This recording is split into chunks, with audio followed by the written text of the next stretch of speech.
In today's video, I'm going to teach you how to upload files in Hostinger step-by-step guide. Let's get right into it. Start by heading to Hostinger and making sure you're logged in. Once you're in, click on Websites.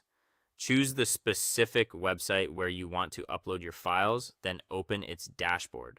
On the left-hand side, look for the section labeled Files and click it. This is where Hostinger gathers the tools you need to manage your site's content. Next, open File Manager. You'll be asked whether you want to access files for this specific website or for your whole plan. Select the option for the website you picked so you're working in the right place.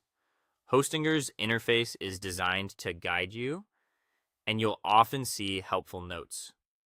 If you notice a message that says not to upload in the current directory, that's a reminder to go to the correct web route. Click into the public HTML folder. This is the folder that serves your website to the public, so anything you place here is what your visitors can access. Inside public HTML, you'll see the core files and folders that power your site.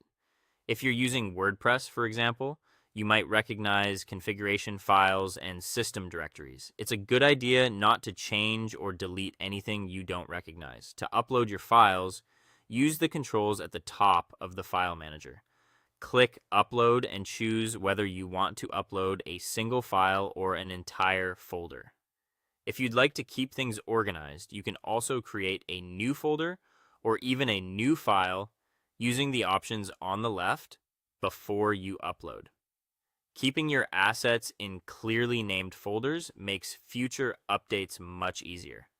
Before you make any changes, backing up your website is strongly recommended. That way, if something doesn't work as expected, you can restore your site quickly. If your site runs on WordPress, you can install a backup plugin directly from your WordPress dashboard. Go to Plugins, select Add New, and search for Backup. Pick a reputable backup plugin, install it, and run a backup so you have a safe restore point before uploading anything new. And that's it. Uploading files in Hostinger is quick and beginner friendly once you know where to click. And if you'd like help with your own website, check the link below where assistance is available. If you're ready to get started with Hostinger, there's also a link for a great discount. Using those links supports the channel and helps us keep making free tutorials. Thanks for watching, and I'll see you in the next video.